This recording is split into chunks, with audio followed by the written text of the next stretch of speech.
Hi everyone, in this video I will be showing you how to find the length of a list or array in Python.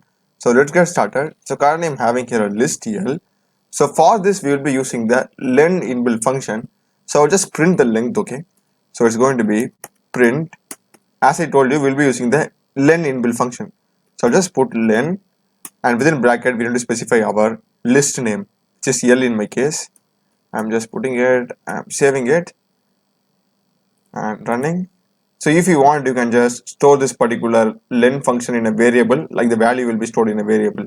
So I will just show you that. So I'm getting the length as 3, and in case if you want it inside a variable, so I'll just now cut this and I will just put length equal to this function and I will just print length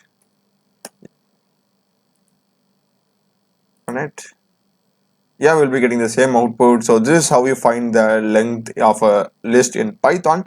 So if you want more Python tutorials, please check the playlist of my channel. Subscribe me. Thanks for watching.